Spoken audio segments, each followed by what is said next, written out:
it's funny how men can accept how women tend to operate from a biological standpoint, but women don't want to accept how men tend to operate from a biological standpoint. It's not that I don't accept it, it's the fact that I don't understand it, because you cannot base somebody's worth or their ability to remain in a monogamous, committed relationship that has loyalty based off of what they used to do with their sexual time. Do you think your current or your past situations affects your future options with a man to commit to? So what you've done in your past, do you think that it will lessen your chances of finding a quality man to commit to you?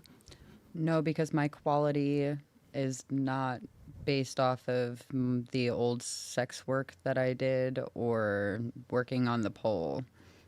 I am able to be in a committed relationship with somebody, and I have a lot more to offer, and my value is not based off of just what I used to do with my time.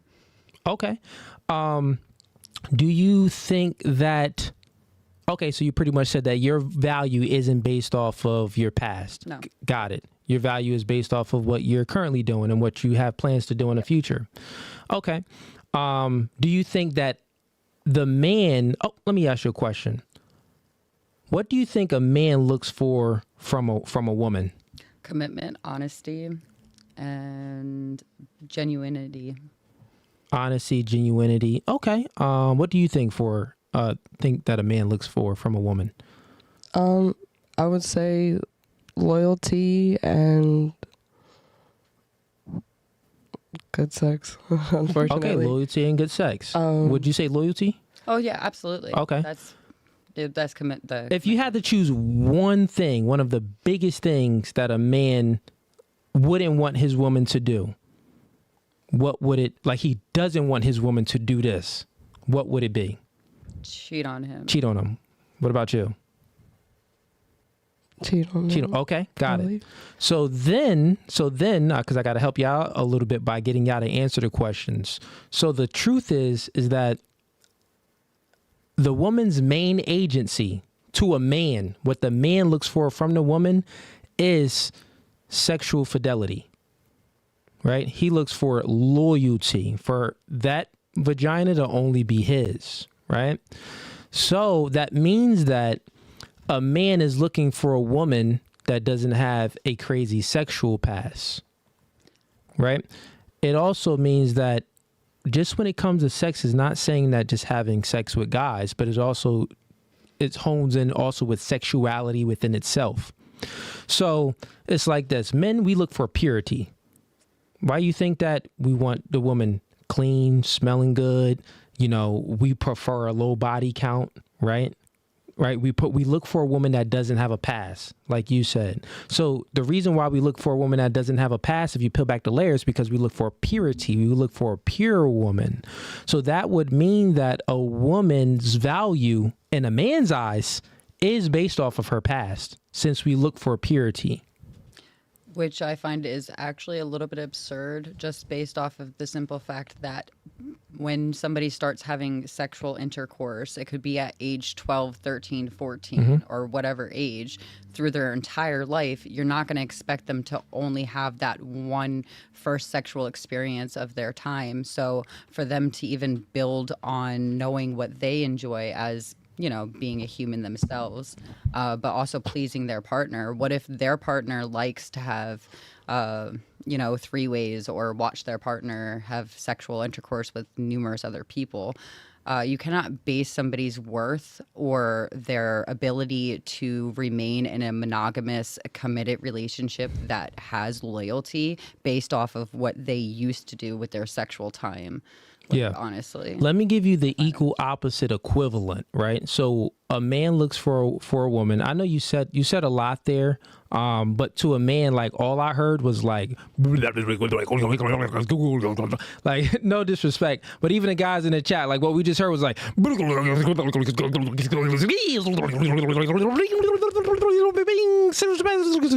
like that's literally what we heard. No disrespect. And the reason why is because we truly, like, if you did any whole stuff in the past, it's like Yeah, that's kind of what we hear. And you trying to dismiss that. It's the same, the equal opposite equivalent as a woman. Women look for a man that has a future. You don't want a broke dude, and you want a dude that is assertive, dominant, masculine, and that can, take care of you. Like, you kind of want like working to be optional. If you truly, do you ladies agree? Like, yeah, I know you in school for business, so you want to go ahead and do your thing, right? I would meet a man that would be willing to have me stay home, but I have to know that he's like stable, yeah, and fully committed. Yeah, exactly. Got it. But what you really want, like, so if you would, your dream guy, your dream situation would be like, hey, I'm a stay-at-home mom. I could work and have my own business if I want to, but I don't have to be like worried about that because it's not mandatory. That's like a very safe, comfortable environment and relationship for a woman, right? Mm-hmm. So that means that you want a man that has a future. So what if I told you, well, you should, take Kyle. He's living in his mom's basement, eating SpaghettiOs all day, but he'll still be a good, loyal man to you. You're gonna be like, well, he has no future. He doesn't qualify for me. Even in the beginning of the podcast, you said that you're looking for a quality man. So this podcast goes really big is because I come from the standpoint of biology. It's just something in you that you can't explain. But you want a man of quality. You want a man that's doing better than you in most cases, right? Yeah. And guess what? It's just something in me. I don't want a hoe. It's just something to all men. Like, we do not want a promiscuous woman. I can't escape it. It's just something in there. Just like you can't escape the guy, that quality. It's just something in me. I can't escape that purity. You just can't escape it. So when we break it all down, that just means that women, it's a word for it too. It's called hypergamy. Women are hypergamous, meaning that they want a man that's doing better than them in usually all aspects: taller, stronger, more competent, and makes more money so they can live a comfortable life. And no one is shaming women for that. That's how you are. That's fine. But women and men accept that, right? Even the broke guys accept it. Well, dang, like broke dudes know like, well, I probably can't get this chick because, yeah, she's out of my class. But women tend not to accept the fact that, well, we don't want hoes. Like, and we don't want a girl that has a promiscuous past. And I'm not putting this on y'all. We speaking in general, right? And we don't want a woman that has a promiscuous past and stuff like that.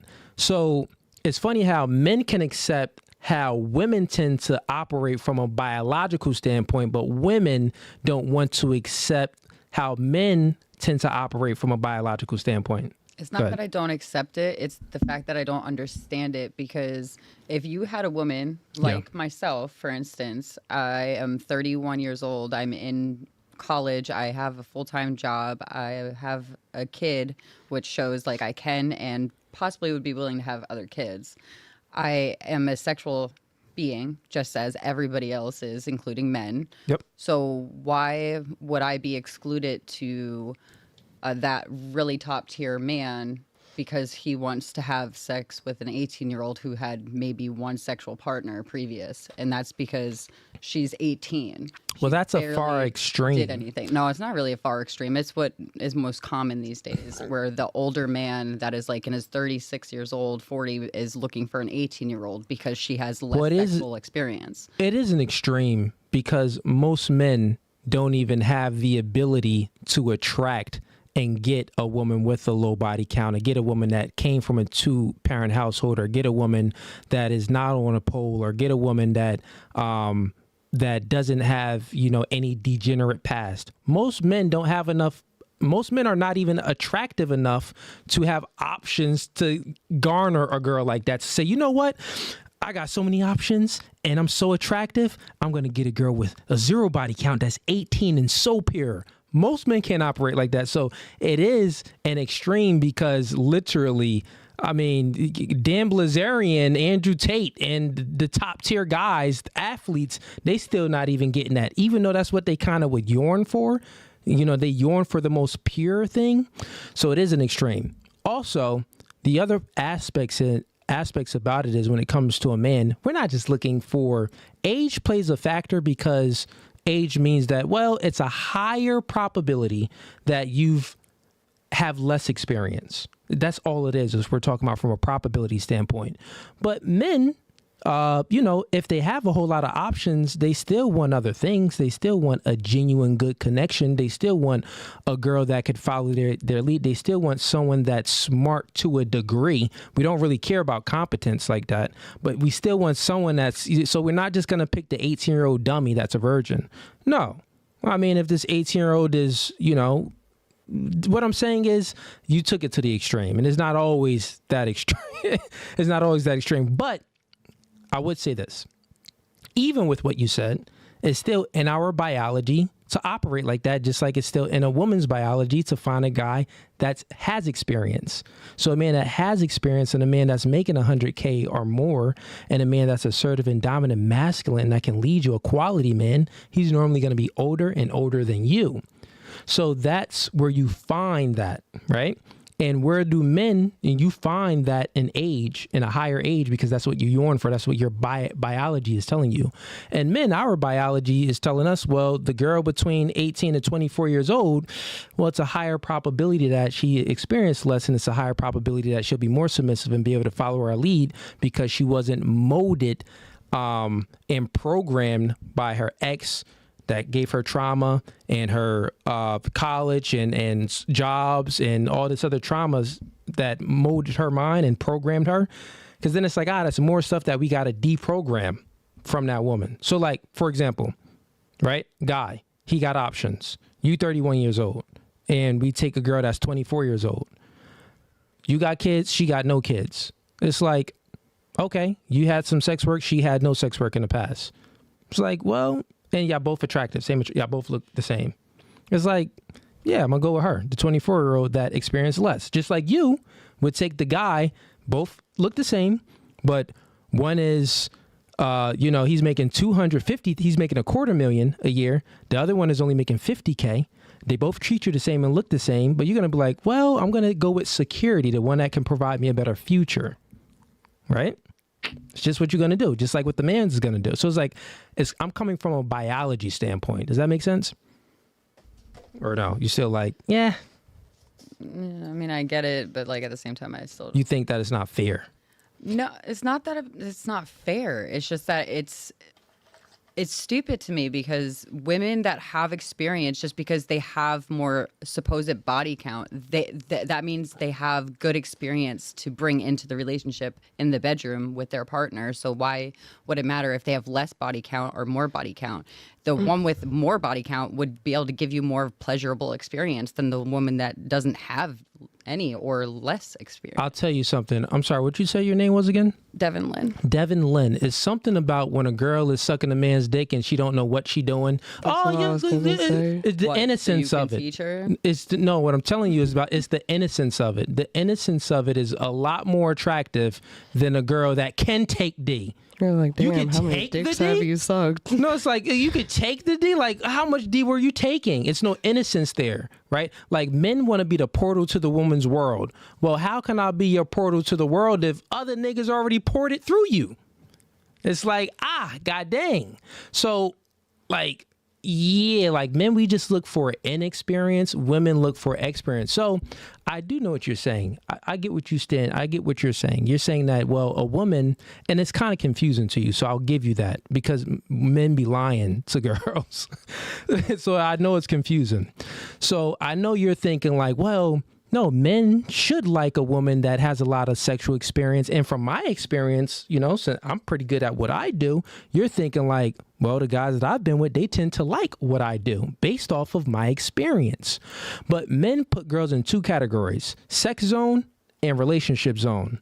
So guys that's only looking to put a girl in sex zone, well, yeah, they're not looking for a relationship from that girl anyway. So the sex zone girl wouldn't be a virgin. The sex zone girl would be a girl that has a promiscuous girl, a girl that could do all of them things and tricks you was talking about, right? But he's not going to commit to that girl. She's sex zone only, recreational use only, right? But the other girl that's less experienced, he's more likely to commit to that girl. That's the thing. And not only that, the girl that's less experienced, he's more likely to experience peace with that girl because she wasn't programmed by other men. We all know that influence creates thinking, thinking creates action, right? So if the woman that experienced a whole lot, well, she was influenced and programmed a whole lot. And men want a woman that can follow their lead. So who would have a higher probability of following the man's lead? A woman that experienced a lot and was programmed by society and her ex and this guy that abused her and that guy?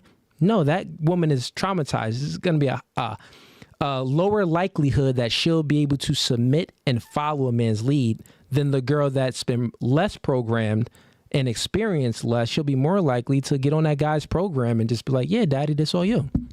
Do what you do, daddy. But you, on the other hand, not you per se, but a woman that has more experience, they'll be like, oh, yeah, they have all these walls up. Oh, no, I need to verify this. I need that to be verified. This needs to be ordered. The young chick is like, no, baby, yeah, life is great. I'll follow you. It's peaceful. The older chick's a little bit more headache. Just like for you. Let's just flip it. The brokey, the guy that's living in his mom's basement, you got to like motivate him to get on Indeed. And like, you got to like watch what he's doing and make sure he's really trying to like, get his license and get a car and, just be an actual self-sufficient human being in society. I never dated no guy like that. Yeah, but I'm saying that's the extremes we're talking about. Not even the extremes. Like, I mean, you've dated guys, you've had two. You've been engaged twice, but they have both been by low quality guys, you said. Yeah. So those was guys that was inadequate in, I'm sure, in multiple aspects. You're absolutely right. So that kind of proves my point. Because it's like, you didn't take that. You're like, no, I'm not going to take you. Yep. And all I'm saying is, no, guys isn't going to take the promiscuous girl with the past as a relationship. Like, we going to smash and have some fun. That's what guys would do. But in most guys, they lie about it. You know what I'm saying? They're going to sell you the dream. So that's why you need to have discernment and knowing which one is going to sell you the dream and which one is going to commit. But anyways, you got a question or no? I'm going to get to the super chats if not. No, I was just going to say basically what you said, that if you come as a woman, if you come up to a guy very experienced and you know how to do all these crazy things, the guy is going to like it, but he's going to be like, well, where the fuck did you learn that shit? Yeah. Yeah, whereas, definitely like where you learn that.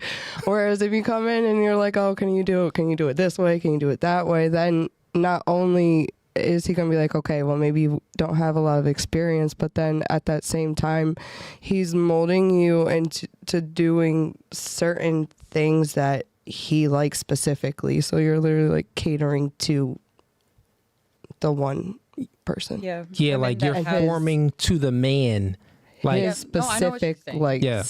And I was just going to say that women like myself that have a past can still do that. Like, can still be molded, as you call it, into what that new man likes. Yeah, but also women compare and contrast. And not only that, statistics is out when a woman reaches a body count between 5 and 6, the likelihood for her to maintain a long-term relationship drops down to 20% because she won't meet a lot of quality men. So women become a victim to their own promiscuity. So the more promiscuous you are, it's going to be a lower likelihood that you'll feel satisfied with the guys that you choose, because women have oxytocin, and oxytocin is a peer bonding chemical that's released when a woman, gives birth to a baby. And for example, I mean, y'all both moms, if you ever breastfed and your baby cried, your boobs would, milk. That's like that natural, it's that peer bonding. You're bonded with your baby. Women also release oxytocin when they have sex with men, right? So the more men you bond with, the likelihood for you to bond with a future guy goes down. You know what I mean? So that's the thing. So this is why, like, most women that's in their 30s, they experience a lot of men. They're just like, think about it. Like, you experience 6 inches, you experience 10. If you can't really go back down too much. If you get to 10, you're going to be like 8, all right. But you're going to be if you go to 7, you fully forgot about the 6. Anybody that got 6 eyes is you're gonna be comparing and contrasting, like, oh, you don't have the 10, or you don't have this, or but you don't just compare sex, you compare with charisma as well. Like, this dude was mad cool. He was mad charismatic. He had all the riz. He was funny, making you laugh.